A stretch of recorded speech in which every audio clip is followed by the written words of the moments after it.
and welcome to another episode of From Surviving to Thriving, and welcome to the year 2021. Even though it is a new year, we still find ourselves dealing with the coronavirus pandemic. And today's episode is devoted specifically to that. In fact, these next two episodes are devoted specifically to coronavirus because I want to give you the face of coronavirus through one family. The Youngs, Kaylin and TJ, they were married just a couple of years ago. And then the parents, Tommy and Lisa. Coronavirus has gone through their entire family. We saw some of that chronicled on Facebook with TJ and Big Tommy as well. And this episode concludes with a discussion that I have with Tandy Miles. You've seen Tandy already. We talked to her because she is a healthcare professional working with young people, but I have her on the show specifically because she has had the coronavirus vaccine. Yep, someone we know has had the vaccine. So today's episode, we are talking about coronavirus and how it affected one family through these holidays. And we're talking with Tandy Miles, who has had the coronavirus vaccine. Stay tuned. This is a good conversation. Hi, young family. How are you all doing? Good to see you. Hi, Pastor Karen. I feel like the first question I should ask is, how is everyone feeling? How are you all doing after this COVID journey you've been on? Much better. Much better. A lot better, yeah. 100% better. Yeah, I tell people every day I get stronger each day. I think I'm probably at 95%, 90 to 95% better. But yeah. I thank God I'm getting stronger each and every day.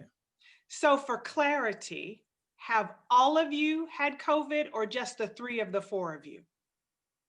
All of us. We all have. Everybody said, okay, yeah. So we're going to have to I want you to walk me through this COVID journey. So Kaylin, I did not realize that you actually had COVID as well, but I kept thinking, if she didn't get it, she good. She got a strong immune system. Right. So who actually came down with COVID first? So I actually had COVID first. Okay. I actually started experiencing, I had a headache first. Okay. I didn't think nothing of it. I just thought maybe I had a headache, and it would go away. And then that's when I went to work the next day, and I felt good at work and everything. And actually, when I got off of work is when I really started feeling horrible. I felt a change in my body. Yeah. And after I took a nap, I woke up, had a fever and everything. So TJ went to go to the store to buy some things for me, thermometer, ginger ale, medicine. And I took my temperature and it was pretty high. Yeah. I believe it was 101. So then that's when it kind of alarmed me to go to the hospital because I had a fever. So I went to the hospital. They gave me a prescription to get, tested for COVID. Mm-hmm. And I actually work at a facility where they do COVID testing. Okay. I'm a processor for COVID samples, actually. So they were able to do it for me, and I was able to get the results back rapidly. Yes. And a few days later, I was told that I was positive. So I was definitely the first one to have it. Wow. Before everybody else. So what was, and I'm not even assuming that it went from you to TJ to Big TJ to Lisa, because the truth of the matter is, I don't know if we ever really know the true trajectory of the COVID virus through people, but I can tell you that's how we started learning of it. So I was under the assumption, Kayla, that you didn't get it. Then I heard TJ had it. Then I heard Brother Young had it, and then I heard, and it was just, and then the mother, Lisa, was it your mother who had it as well? Yes, it was. And how was she doing? So my mom is doing fine. She's at home, but my mom contracted COVID separate from us. My mother works in a nursing home, so she's retired, but she went back to work to pick up a couple of days in her field. And so they had an outbreak at Oh the my. nursing home that she's in. So Okay. she actually had COVID. She actually had COVID technically before us, but as Kaylin said, within this crew, Kaylin contracted the virus first. And so that's how it happened, yes. So, Kaylin, do you have any ideas how you might have been able to contract it? Or, I mean, because my story is I had been in, I have no idea how I got COVID, and that might really be your testimony as well. So right now it's between, because actually that weekend before we came back, TJ and I went to go visit my mother and my family back at home. And they didn't even think that they would have had it either. We just hung out as normal.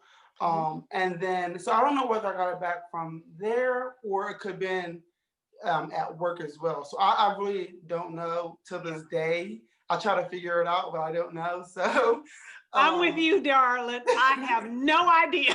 I have no idea.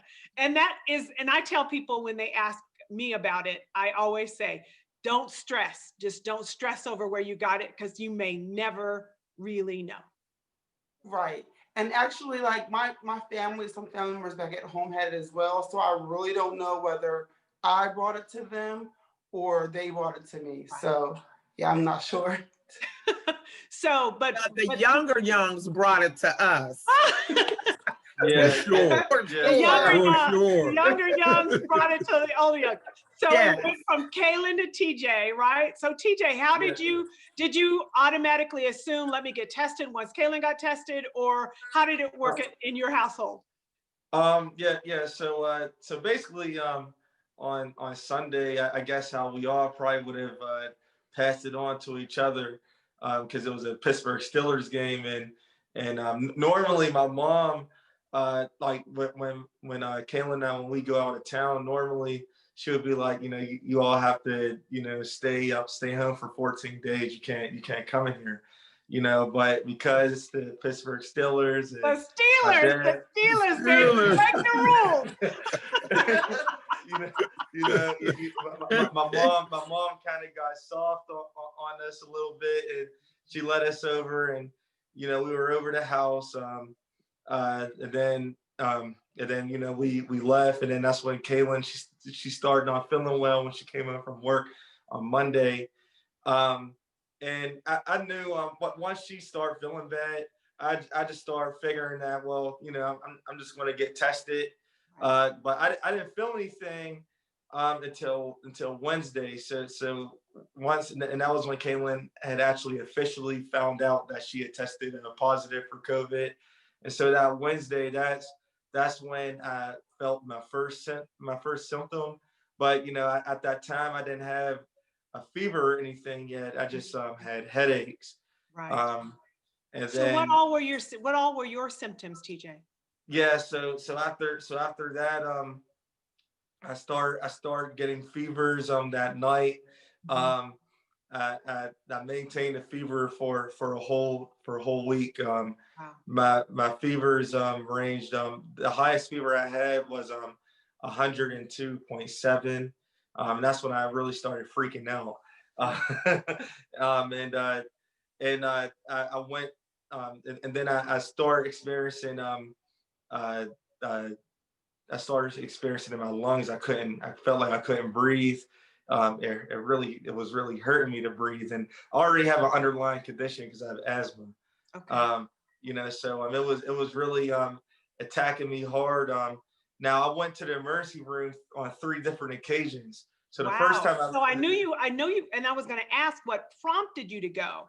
But, right. So you went. It was my lungs. I had already initially, because I've had pneumonia before. So I felt like the way I was breathing, I felt like I had pneumonia. So that's the reason why I went. And the first hospital I went to, it's called UPMC East in Pittsburgh. They told me that I didn't have pneumonia. So they sent me home. And then then the next day I felt even worse, and my fever was still high. I wasn't even breaking, you know. So I went back to the emergency room, and they did. Now the first time they told me I didn't have pneumonia, they didn't even do any X-rays on my chest. So you know, my mom was like, well, how do they know you don't got pneumonia? Right. They How didn't do even they know? they didn't even look at your lungs, you know. So I asked for an X-ray, and they said that there was nothing detected that I had pneumonia, and they sent me home again.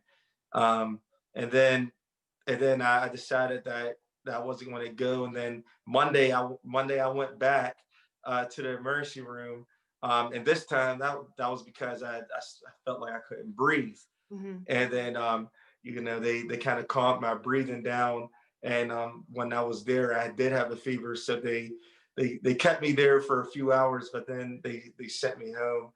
And then I just decided that, well, I'm just going to stay home. It's obviously they don't think that there's really, you know, other than I have COVID, they don't think there's nothing wrong with me to, you know, to feel like there's anything extreme. But I just kept on feeling worse and worse and worse. Right. It got to the point, even like Thanksgiving was horrible for me, you know. And I'm a big eater. Like I love to eat. You know, my mom brought a plate over for me, and I couldn't even eat it. And then I started to get really discouraged the next day. That next day, my fevers weren't breaking, and I still felt tightness in my chest. My lungs were still hurting, and somehow my mom and Kaylin, they were talking, and my mom, I believe my mom was talking about she was talking to my grandmother's nurse, and she was talking about a pulse ox. Mm-hmm. And that was when Kaylin was like, "Oh man, I forgot to order one for us."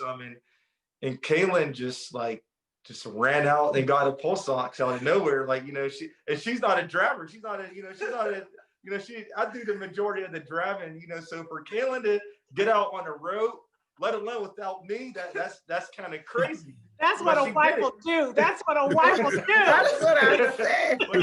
But she did it, and Pastor Karen, when she came in with that pulse ox, she put it on her, and hers was 98%. When she put it on me, my oxygen was at 76%. Now, mind you, I don't even know what that even means at first. I'm just sitting there, you know, and my mom and Kaylin are like, "That's bad." You know, I'm just sitting there, you know what? I'm like, well, I don't want to go to the hospital. My mom and Kaylin was like, "You have to go to the hospital." And that's when I went, and I went to the first hospital, but they were taking all day. They act like they didn't even really want to. They act like there was nothing wrong with me, you know. So my mom being a mother she told me to get up and get out that hospital, and Kaylin's going to take you down the street. And she's like, "Kaylin, if you don't feel comfortable driving to that hospital," she's like, I'll go get on myself and take him to the hospital." And sure enough, I went to that hospital. They put me up to their machines, and they saw that I was doing bad, and they admitted me instantly. Admitted you. So, Kaylin, I am assuming that you are better, but there's a good possibility you were still sick doing all of this running and hospitaling and going to the store and all of that. Yeah, so I actually had to take a few tests at my job just for me to go back. Yeah. And I think it was about 3 tests that, you know, well, besides the initial one, there was 2 other tests that was positive, and then finally the last one was negative. But while I was, you know, doing all this, I still had COVID. So have mercy, have mercy. Yeah. And I think sometimes people don't realize that that's all you can do. That's all you can do. You got to get to the store. You know, there's some stuff that just has to happen when everybody's sick. And so I am thankful. I'm thankful that you all are doing better. So TJ, how long were you in the hospital? I was in the hospital for 5 days. So when I first got there, and they admitted me, they instantly put me on 4 liters of oxygen. They told me I had pneumonia in both of my lungs, and they, you know, basically, you know, that they just said that that pretty much they said that for me to be this young, you know, to be 24 years old, this young, and to, be like this is pretty extreme, and I think that was the scary part because they when they gave me the antiviral medicine, they kept on, they weren't giving no promises. Like they kept on saying, I think that's the scary part. They kept on saying, we're going to give you this, and this is, this is good, so we'll see, what if your body receives it good enough, and we'll have to do something else. We'll have to give you a blood transfusion if your body takes a turn for the worse. I'm like, take a turn for the worse? What do you mean by that? And well, I think we forget there is no cure for COVID. Right. And these treatments are really experimental. Let's see what works best on you. And they were giving you the speech. We're going to try this, and if it doesn't work, we might have to try that. And if that doesn't work, did the antiviral medication work for you? Yes, so it worked. It did work for me, and ultimately, I'm grateful that the way I see it, God's the only one that could ever have it, in a way where, he would put in my mom and Kaylin's mind to talk about that, and Kaylin be reminded that she wanted to get that for us. And then at that time, to read that my oxygen was that low, and then for us to, transition to going, to the hospital, and to being able to just to get that in that matter of time, because, the way I think about it is that, say we would have waited another day, I could have died, so I could have died at home, so I truly believe in that. And I think that was the thing that continued to encourage me while I was in the hospital. I think the other thing that I did as I was in the hospital, as I prayed for myself, I made a decision that I was going to pray for everybody that was on the unit, because, I've never been in a hospital that long before, as long as to what I can recall, I've never been in a hospital that long before. And the things I would hear, like older people that they were really suffering, I was dealing with people that probably they maybe had, diseases that they already had, things that were going on with them, and they had COVID on top of it. And so I'm assuming that you were in a section of the hospital that was just for COVID patients. You weren't on just for COVID, on a straight COVID unit. And they're like I had, there was someone, just for example, there was someone that was right next to me that was telling the doctors to let them die. Oh my. And it was really, that was gut wrenching for me, because I'm sitting here, like I'm getting better, but I'm hearing these people suffer, so I made a decision, not only did I want to pray for myself, but I wanted to pray for every person on this unit, because we're all going through this same thing together, and it's scary. As much as I hate that you were there, I am thankful that while you were there, you had the sense enough to not only pray for yourself, but to pray for the other people on the floor. That is a blessing. Yeah. Yeah, that's a blessing. So Kaylin, you never had to go to the hospital, and it sounds like your symptoms never got as severe as the rest of this young clan. Right, yes. But you all carried the COVID to the older youngs. They were the culprits. Yes. They were the culprits. And this helps everybody who's going to be watching this show know this is why they say to mask up and to stay apart. Because just when you let your guard down, in walks COVID. Okay. Yeah. We can laugh about that now because we can laugh about that now because everybody's doing so much better. And so we are thankful that even though Right. you got COVID, everybody has survived. But the warning sign is to really, you've got to be careful in That's how right. you even deal with the people that you are the closest with. So the youngs brought it to the older youngs. And so who got sick first? Tommy, was it you who got sick first? Yes, it was me. So And how soon after you were with TJ and Kaylin did you start feeling symptoms? Or how soon did you test, knowing that Kaylin tested positive? well, after Kaylin tested positive, me and Lisa went out that next day. Believe it was Wednesday. We Mhm. went to urgent care Mhm. and got tested. And at that time, I didn't feel any symptoms. I wasn't feeling sick at all. And so I think Look right there. by that Friday, I was feeling I started to feel chills Right. in my body. I was having pressure in my head at the time. But yet we still didn't get the test back yet. We got the test back on Sunday, and the test came back negative. Okay. So I'm thinking, okay, I have negative COVID test. I probably just got the flu or something like Right. that. So I Right. start getting over the counter medicine that I was taking Tylenol for a headache, Right. Right. and I developed a harsh cough. So I was so I had got something for a cough. I got some sinus, You got everything. everything. I was just taking all over the counter. Right. Well, you thought you were sick. You just thought you were coming down with a flu or Yeah, something. yeah, that was it. Yeah. And Lisa at the time, she was treating, helping with TJ and Right. Kaylin and her mom. So and I was no help. No help. None at all.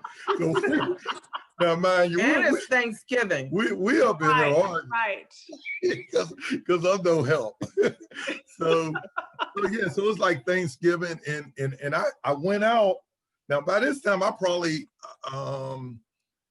do have COVID, Right. and Lisa But was you like, got a negative test, so you have no idea yeah, that you're even, I'm not even gonna say you were asymptomatic, you were probably pre-symptomatic, which is the other culprit you're positive, but you have no symptoms at all, going about life every day. Yeah.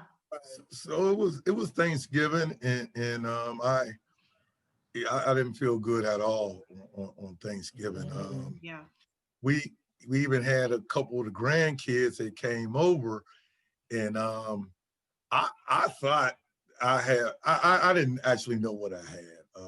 I put a mask on me, and I kind of stayed away from the grandkids. Right. So pushing forward, we got to Sunday. Sunday, I was laying in the bed. I wasn't feeling good at all. I kind of felt delirious. I told Lisa, I said, Lisa, she said, Tommy, if you're feeling that bad, you need to take yourself to the ER, and that's what I did. 3 o'clock in the morning, I drove to the ER. I went in. There wasn't no one in there, and they took me right in. They gave me one of the rapid response tests, and they took X-rays of my chest. Right. And they within 15 minutes they came back in. They were like, you have COVID, you have pneumonia in both lungs. Wow. I'm like, whoa, I knew, I said, okay. And for me, it was kind of a sigh of relief because I was feeling that bad, at home, but they're telling me I got the flu, and I'm like, oh, this is something more than the flu, and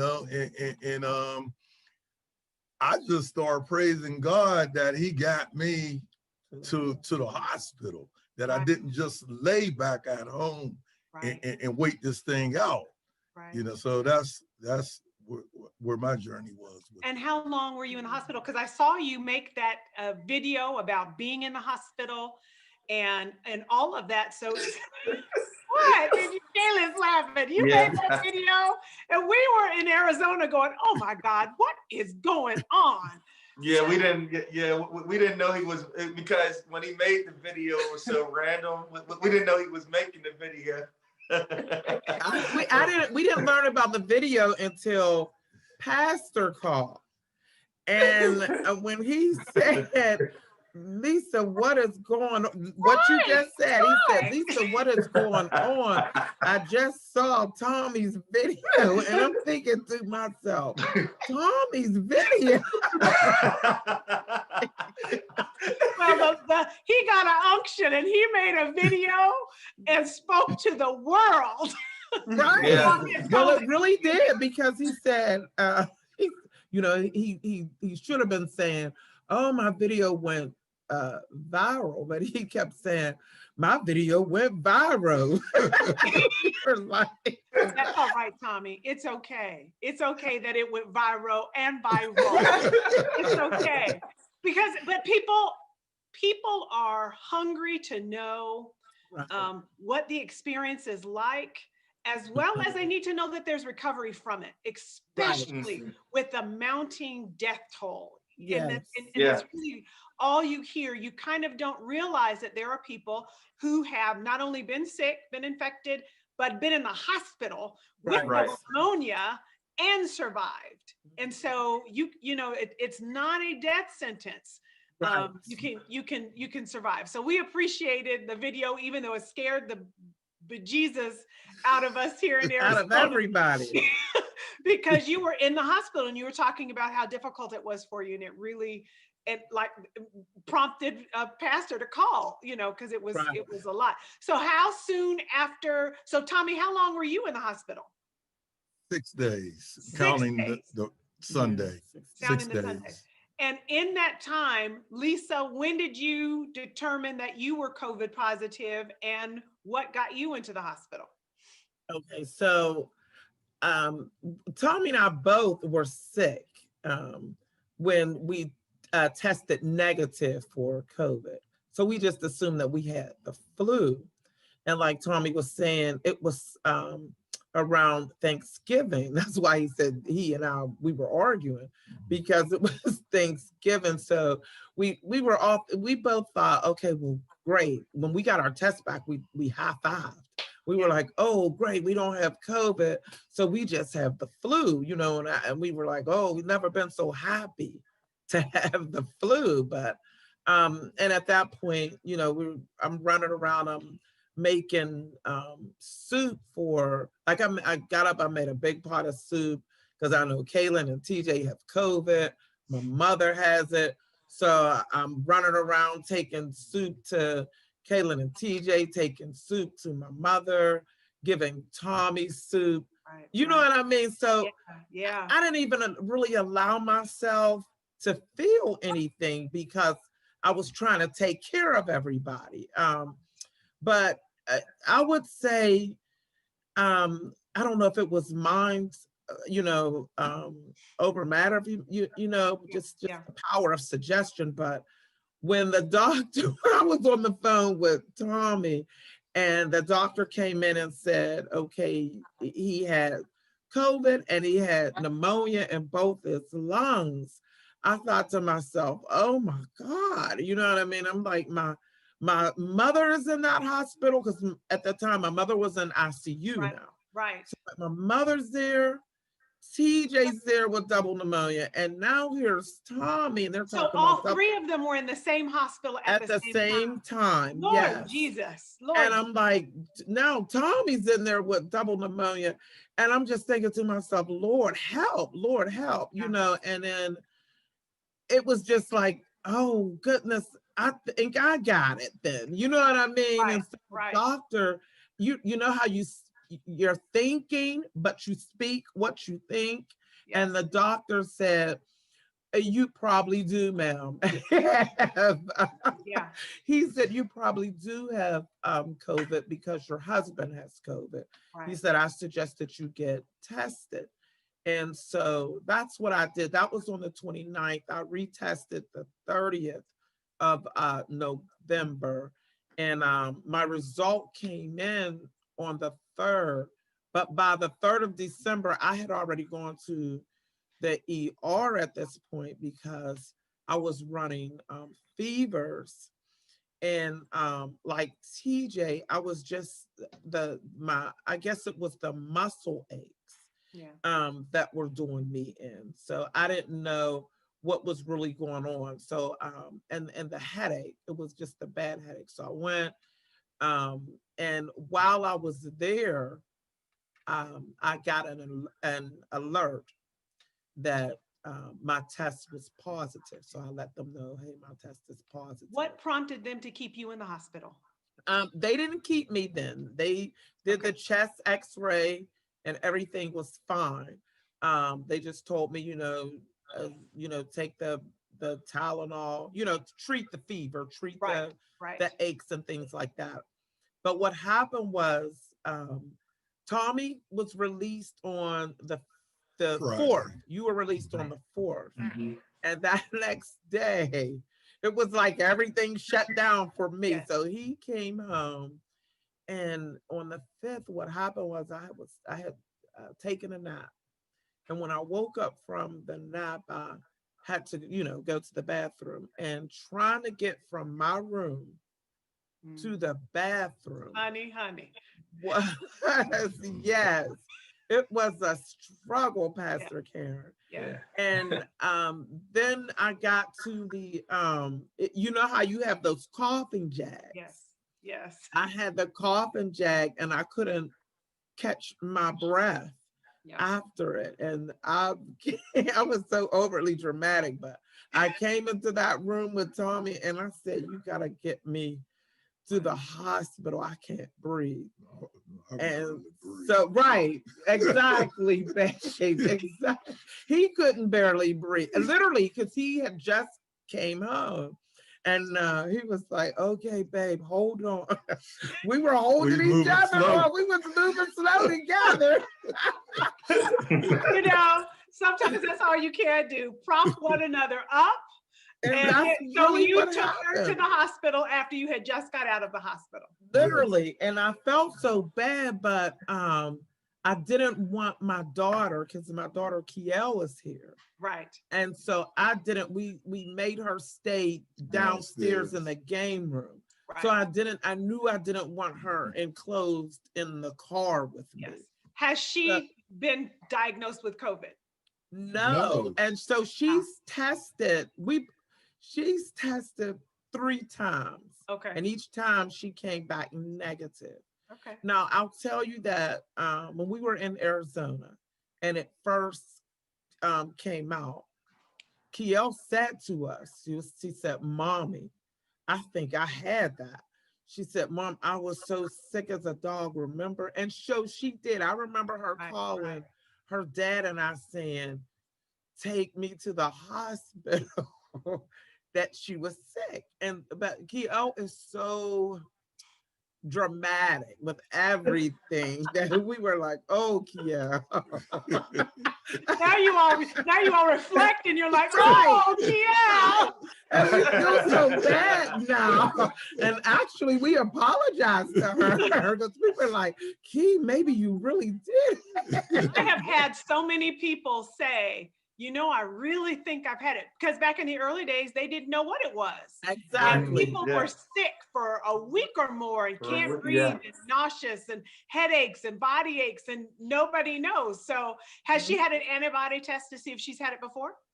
No, so she hasn't done that. But that's what she kept saying. She was like, Mom, I think I had it before. And it's for her to be around all of us. Yeah. And not have gotten it, I'm inclined to believe she had it that she must have had it. But so when I went to the hospital on the 5th, they did, of course, they had to do another test. And they did the rapid response. They did my chest x-ray. And my oxygen level was low. It was below 90.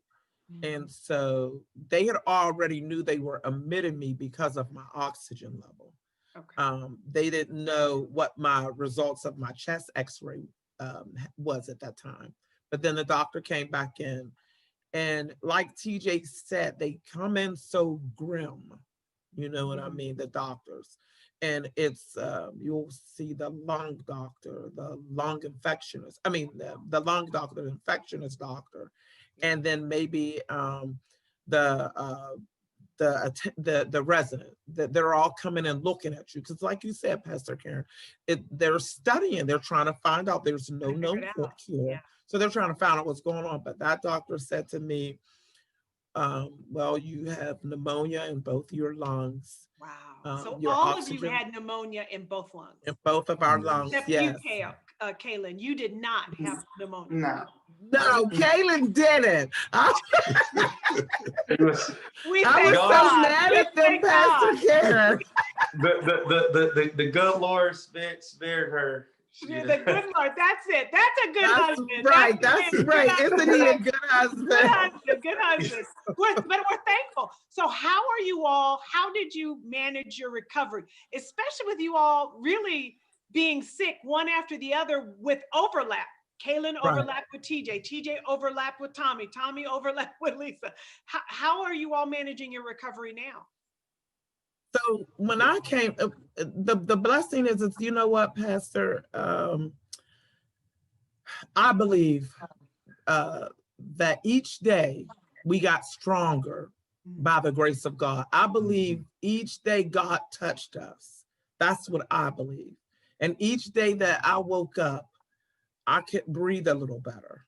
And the same with Tommy. And so we kind of helped each other. Like, you know, even though you come out of the hospital and they tell you that you're not healed, you know what I mean? You're still in recovery, but you're recovered enough to go home. But you'll still have to do the things, do the things that you need to do. So Tommy was still weak. I was still weak, but it just so happened that God allowed Tommy, that, like you said, that overlaps. Yeah. When Tommy was down, God allowed me to be a little stronger than what he was so that I could care for him until he got to the hospital. And then it was the same thing. God allowed Tommy to get what he needed so that when I went in and when I came out, Tommy was able to care for me. Now, Tommy cared for me, and he probably was maybe, I'd say 50, 60% back to himself, and he cared for me. So I think that's how it went. Of course, I had some detours along the way with my recovery than Tommy. Tommy, he just seemed like each day he progressed. Yeah. And you know. So how are you? Is anyone feeling any residual effects from having COVID? I am. Yeah. So I still nothing mind. Like every once in a while, I maybe have you know, some pressure on my forehead, you know, or I'll get some random sharp pains, like, you know, sometimes in my leg. Now, any other thing like you know, I'm now because what they gave me because of the pneumonia, they gave me one of those breathing things, one of those I forget what you call it. I know exactly what you're talking about. You blow into it so it helps to build lung yeah, capacity. yeah, like the ball, like there's like a ball that goes up and everything. Yeah. And, you know me, I'm like a competitive person. Like as soon as the doctors told me that, you know, you got to write your highest score down every time you do it. So I looked at it as like a little game. So I think that really helped my lungs because I was so determined to get it to the highest level.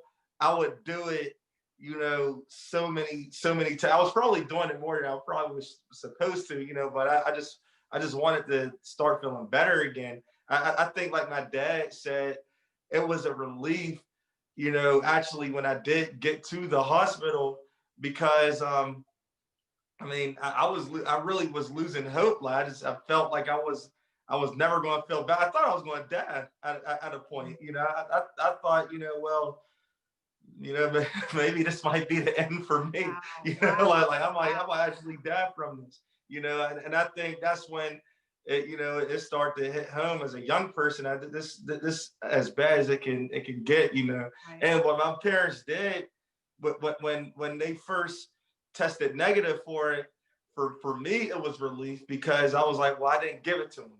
You know, like, because that was always my thing throughout this whole pandemic, was that, you know, yeah, I might be going out here, you know, living my life, but I just pray that I never, you know, give this to my parents, you know, because they're older, you know. And then so we felt relief when we found out they didn't have it, you know. And then when it came back that they did, you know, I'm not gonna lie, like, even in my recovery, I started freaking out a little bit, because I'm like, you know, I gave this to my dad, he's in the hospital. I gave this to my mom, she's in a hospital, you know, and I'm like, they can die from this. And, you know, and the part of it, I don't even think that people get what that feels like, to think I might have caused someone's health to deteriorate or potentially to die.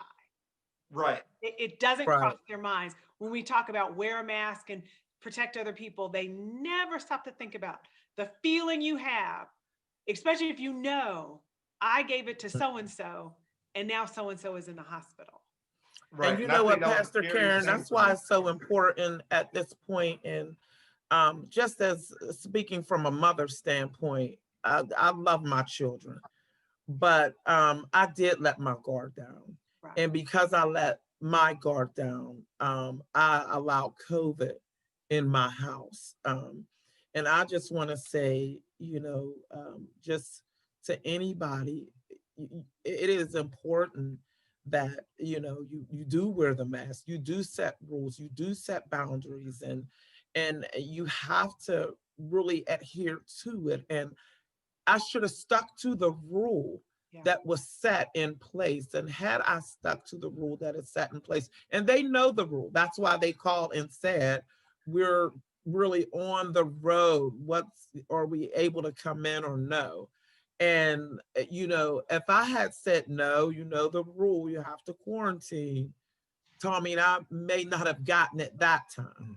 Right. Do you know what I mean? So Yeah. I would say, you know, as much as you want to see your children, as much as you want to be with that loved one, you have to remember that this is, in fact, a virus that not much is known about, Right. and we're still learning.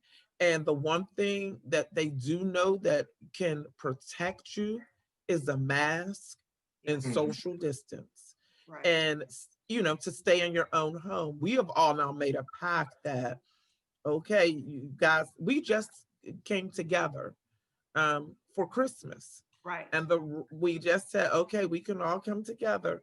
But the moment somebody goes out of this circle, you know, you guys can't come back Right. in here. And actually, I just woke up and told Tommy today, because that the mutant, the new strain, has now been detected in the United States, in Colorado, Right. 2 people now. And I told Tommy, I think we might have to say this is our last gathering Right. until, because what TJ is saying is the truth. Those that have been hospitalized probably can relate to this. When they tell you we have to admit you, that then becomes reality hits, and you do get scared, because they don't even tell you that they can help you. What Right. they tell you is that COVID is the driver, and we treat as COVID goes. Have And mercy. we hope that Have COVID mercy. takes, yes, that's what they tell you. Right. And Right. we COVID hope is the that driver. COVID takes Took the right turn. Right. That's We what hope that they your tell body- you, right. because there's Right. nothing Right. they follow Mhm. COVID. That's what they said. COVID is Mhm. the driver, and we have to treat as COVID Right. lead. Days. And every Right. time they come in, right, but Mercy. Pastor Karen, and every time they come in, that's what, and they look at you and they say, okay, look, looks like you're making a turn. We'll see. You know what I mean? And then when they tell you you've made the turn, it's like, wow. But after they tell you that, it became for me, they said, you got to get up out this bed. You have to sit in that chair. You're going to fight today, Right. baby. You're going to get up. You're going to walk. Right. You're going to try to take a deep breath, but you got to get out of this hospital. Mhm. And that's what it became. Right. And that's what the nurses kept on saying. Like the nurse kept on saying at the time when I was really feeling really, really bad. You know, she said, honey, she said, if you lay back in that bed all day, even when it hurts so bad, if you lay back in that bed all day, you do nothing, it's going to kill you. Have mercy. Have mercy. You know. So she said, she just kept on telling me, you know, even when you don't want to, try to sit up. Try to sit up. But that's the driver. Even when I was sick, I would get out to go to the bathroom, and it was kind of my measure. Okay, I'm still real sick. Let me get back in the bed. Let me sit up. Let me, because every day you try to do something because COVID robs you. It robs you of your energy. It robs you of your stamina. It robs you. And it's, the song, I went to the enemy's camp and took back what he stole from me. That's right. What you have to do. You got to go take it back because it just doesn't, woo, hey, I'm back. No, you've got to fight for every breath back, your stamina back, your energy back. You have to fight to get it back. And it's like people who haven't had these kind of COVID journeys, Warren wasn't as sick as I was. I was almost hysterical when he said he was going to go back and preach, because my concern was he was going to run out of energy in his lungs, because I would. Right. And I was like, I need you to practice at home before you, because if you can't breathe up there, you're going to freak all the people out. And so he, did it at home, and he did really well. But it's still, and breathing is still, I am August, September, October, November, December. I'm 4 months. I'm 4 months COVID free.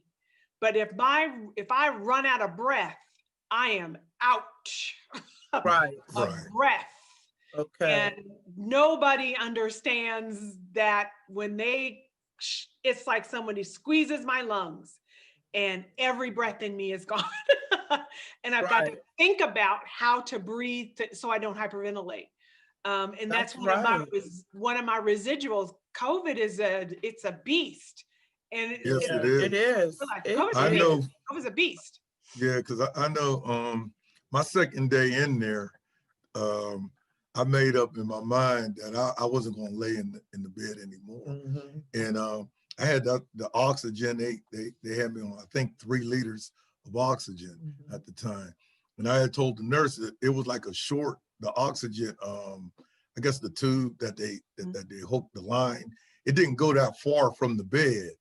And I told her I needed a longer line so it can get me to the bathroom. Right. Because I had this little thing that they gave me, that I go to the bathroom in. And I'm like, no, I want to get up and go into the bathroom. Right. So I'm gonna walk in there, and plus I want to bathe myself. I want to wash up, and I'm sick of laying here. Right. So they gave me a line long enough to get to the bathroom. I was able to wash myself, and it took everything out of me. That like 15, 20 minutes. I felt like I ran a marathon. Mm-hmm. I got back to the bed. I said, well, you know what? I'm not going to lay in this bed. I'm gonna sit in this chair. Mm-hmm. So I got myself in the chair, and I said, and like TJ said, I had the breathing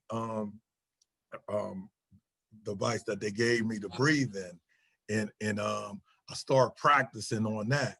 And I made up in my mind. I said, I'm gonna start walking in this room.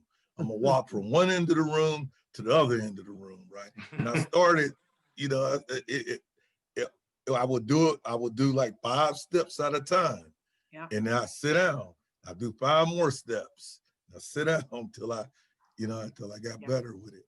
Yeah. You know? Well, see, now for me, Pastor Karen, I do have visual effects. So I don't know if you can tell, even I've had an allergic reaction from the medication.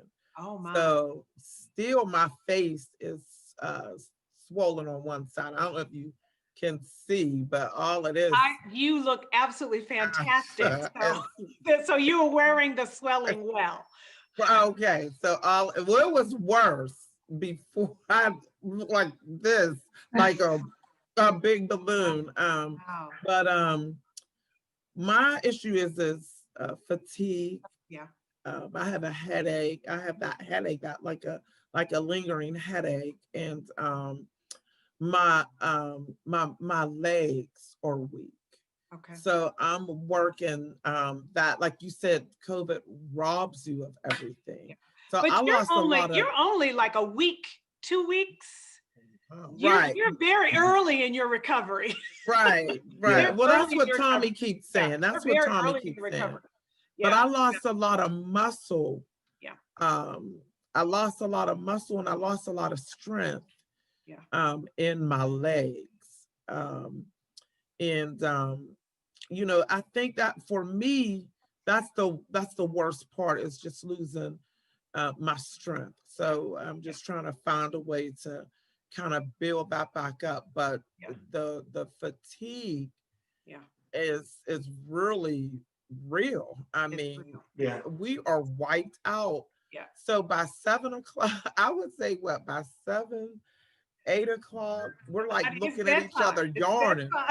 And by 9 o'clock, we're out. And yesterday we got strung up in a movie. And so we were watching it, and was it yesterday we got strung up in the movie. And so we ended up staying up until I think 10, because we were recording, and then we finished recording, and then by 10 o'clock or so we were watching TV. So we got hung up, but we'll go to sleep. But then I wake up maybe like around 1, 2 o'clock in the morning, and I'm up for the rest of the night. And I thought that was just me. Okay. Oh, Thank you. The stuff you learn. I had someone who had COVID, because I have some patches of hair that I've lost. Lots of hair came out. But I 9ish, I'm out, and I wake up every day at 3. Right. It's like, hi. Yeah. Like, Right. hi, you know, and it's different for different people. Not everybody has the same effects. So TJ or Kaylin, do you all have any strange residual effects from having COVID? No, not really. I just What sometimes the gal who got through the easiest is doing really well. It's good to know. Right. Sometimes I catch Kayla's myself, doing really well. Sometimes I catch myself coughing here and there. But that's pretty much it. Nothing I really realize. Just the coughing for me. Okay. Yeah. And that's a blessing to know, because not everybody comes through COVID the same. Some come easier and don't have the kinds of residuals. How about you, TJ? Anything odd? And you also made a video. You and your dad are the video man. Yeah. For me,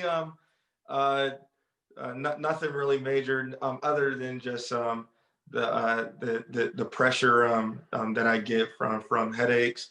Now, because I think that was the weirdest thing, because I didn't know if I was having, because I've suffered concussions before through football, you know, so I've been getting headaches, you know, even before, you know, COVID, you know, so I didn't know if it was that, or if, you know, if it's COVID. But I noticed that COVID headaches are different, because, you know, when you get these headaches, you literally feel like you're at times about to faint.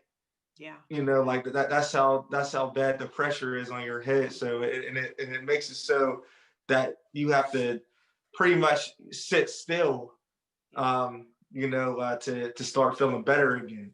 Yeah. They're You no know, so joke.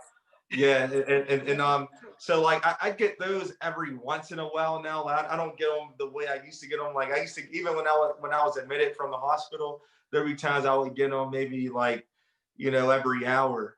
But I don't get them anymore as much. I'm probably, you know, I might get like one, you know, throughout the day, and if I need to take a Tylenol, you know, I'm fine. Right. You know, so. But I'm just glad I'm feeling better. I think one of the things with me is that I'm still taking it easy because my wife knows that I'm a 0 to 100 person. So, you know, the minute I get, you know, the minute I start feeling right, you know, I want to have my life back. You know, so And see, that's when I'm going to go back to you know, quarantining. The Hey, moment they so, you can decide to have your have their life, life but you're not back. coming now, over. now, when I say like life back, I mean like, you know, like I want to work out. You know, I want to be able to work out. Right. You know, I'm preparing a sermon right now to preach. You know, I'm back at home in Pittsburgh. You know, so you know, it was funny because I started getting, as soon as I came home. People put me on their schedule, you know, for meetings and stuff. My wife was like, she's like, you're just famous, you're popular, you know. She's like, do you ever take a break? You know, so I think the biggest thing that COVID has taught me is you know, to really take care of yourself. Yes. You know, but to also to you know, to really I think what's important is also being transparent with each other. You know, like my mom said, I don't think there's anything wrong. Like, you know, I don't think people that want to, it's your prerogative if you want to go outside and you want to do whatever you want to do. You know, people can't control other people from doing that. But I believe what people should have the decency to do is to, you know, if your parents or, you know, or someone in your family is saying, hey, we want to have a get together, then you should know, if you know you're a person that likes to go outside, likes to have fun, and likes to be around other people, you know, you should probably, you know, tell them, you know, be transparent and tell them that, you know, well, I've been around so and so, you know, I haven't been in the same circle. I haven't been quarantined in my house. So that way they can make that decision, Yeah. you know, for themselves. You know, I need to stay away from this person. But Yeah. oftentimes I think like my mom said, everyone is so, people love being around each other, you know, especially families love being around families. And, you know, a lot of families don't like saying no, or a lot of times, you know, it might even be selfish. You might be like, well, I'm not going to tell my parents that I've been out and about because I haven't seen them in maybe like 3 months and I want to see my parents so bad, you know. But when you're in a pandemic like this, that, you know, there's really no cure, and people are still a little nervous about that vaccine, you know, whether it helps or not. And just so many, there's still so many questions. Yeah. You know, I think the best thing is to you know, first of all, stay home, you know. But if you're not going to stay home, be transparent to the people that you love, because I think that God forbid, you know, you lose someone and you're the reason why that you lose someone. You know, the question should be, can you live with that on your heart for the rest of your life?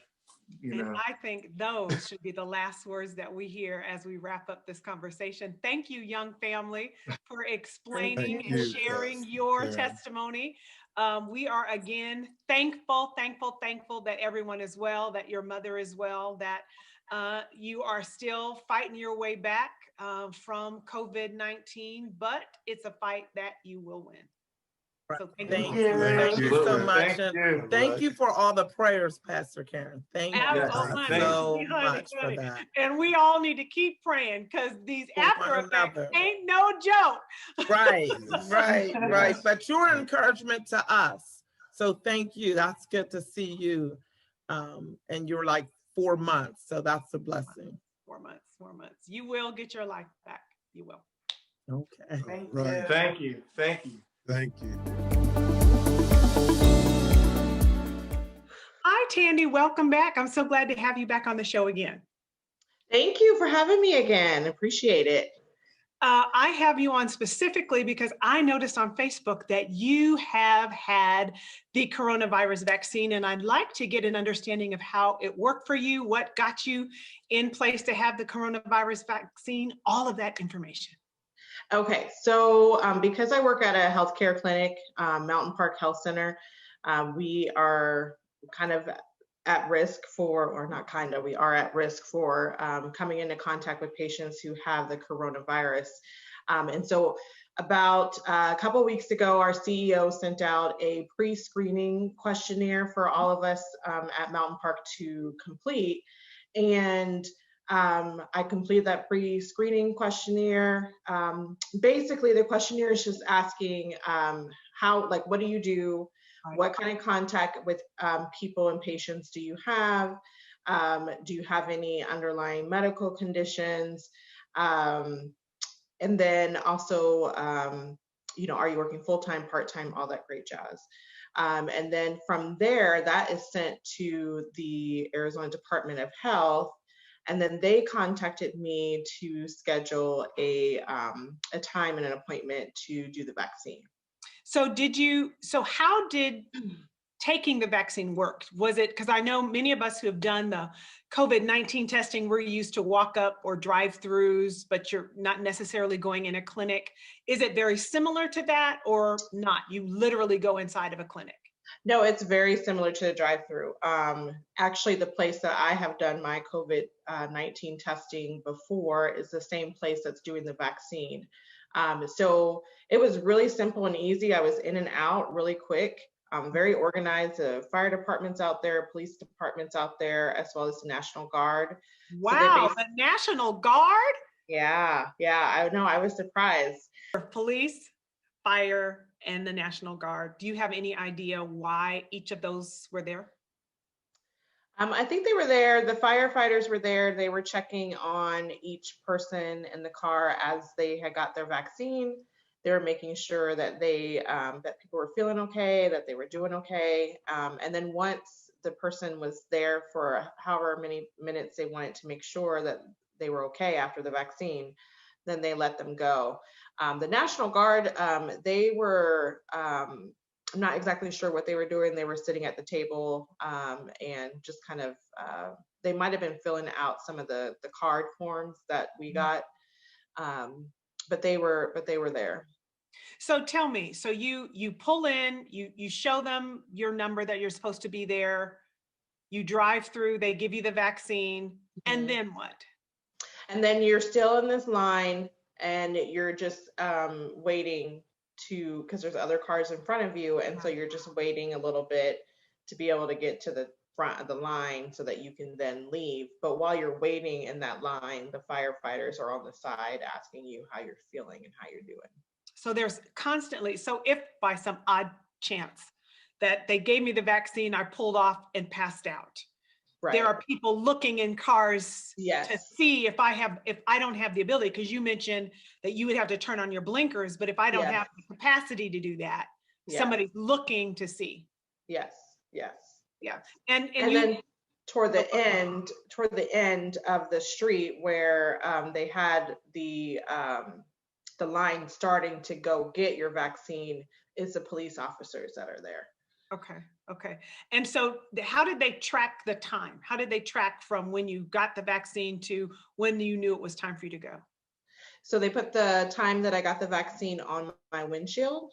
Mhm. And then as I was going through to the end of the line, the guy was looking at the time on my windshield and then looking at the time on his watch to see how long I had already been in the parking lot from the time I had my vaccine.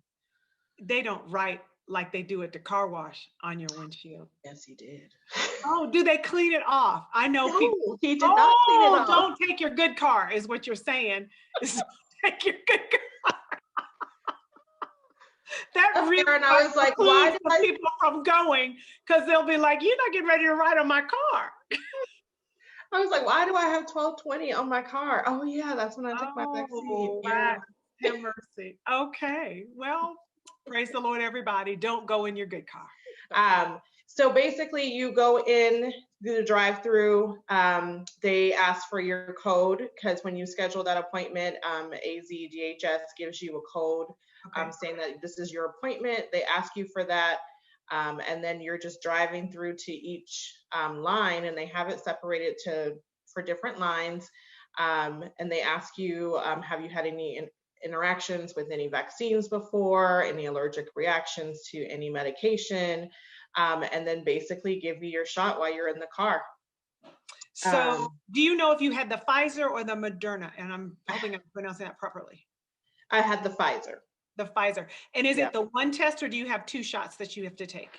I have 2 shots that I have to take. So there's another shot that you'll have to take. Yes, in 21 days, there's another one that I have to take.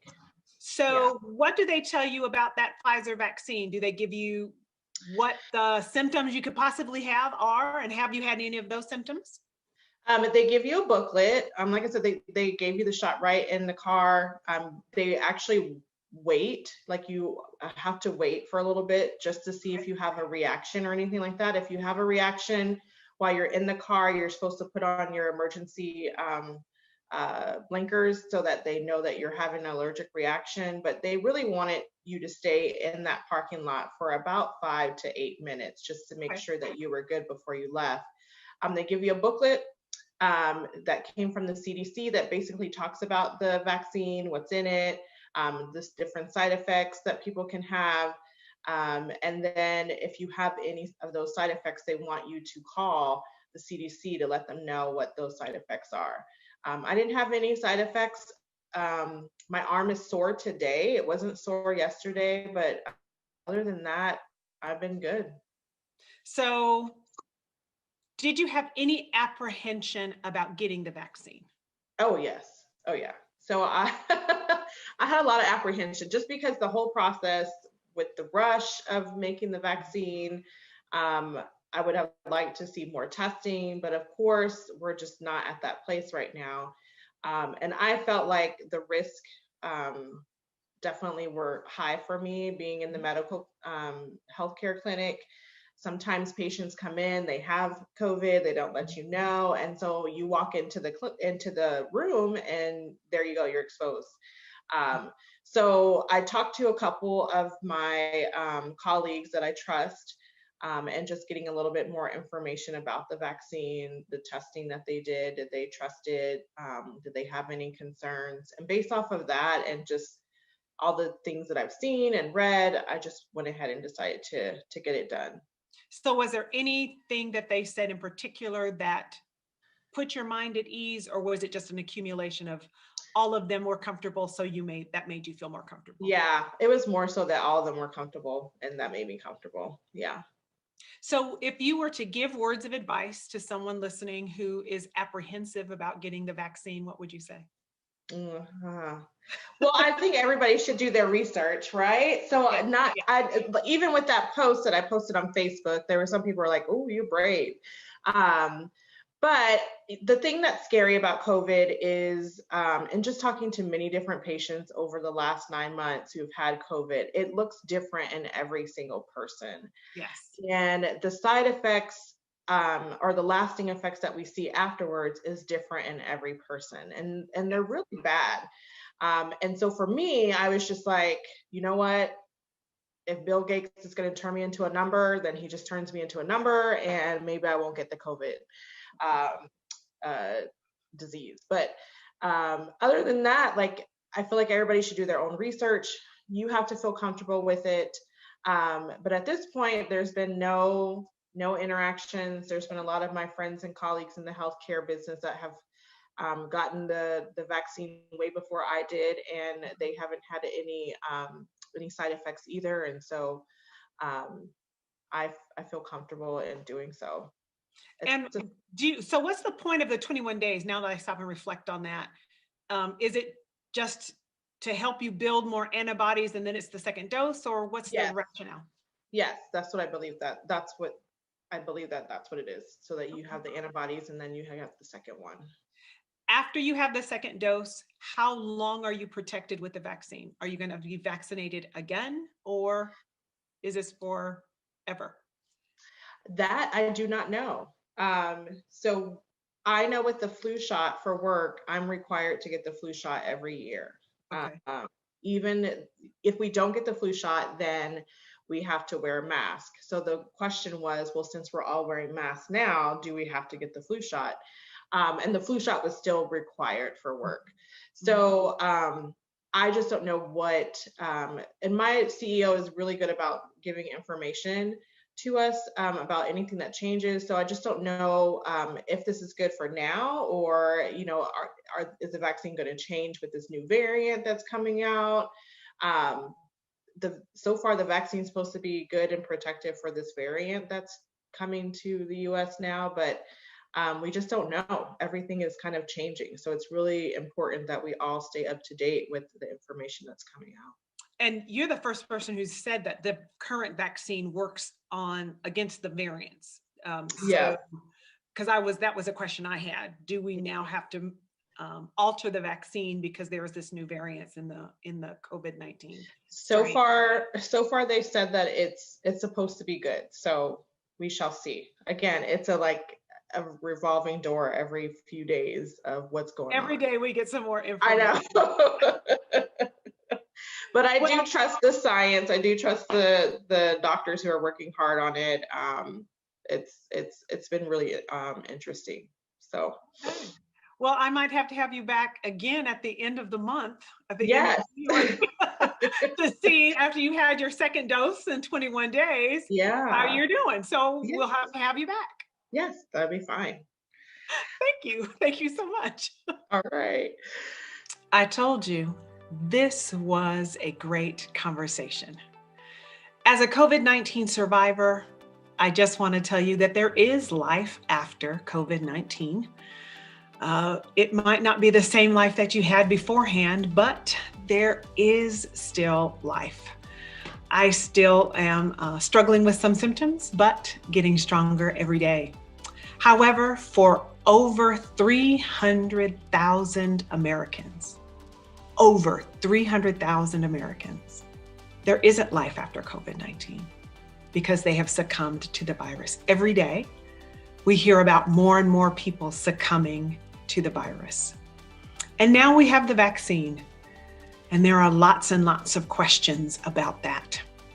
So we got to keep praying. We might be in 2021, but we're still dealing with this pandemic. So let me tee you up for next week. Next week, I will be talking with Dr. Edmund Baker.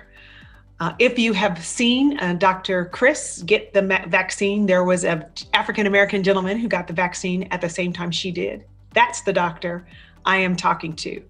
And our entire show is going to be devoted to this coronavirus vaccine. So you don't want to miss next week's conversation.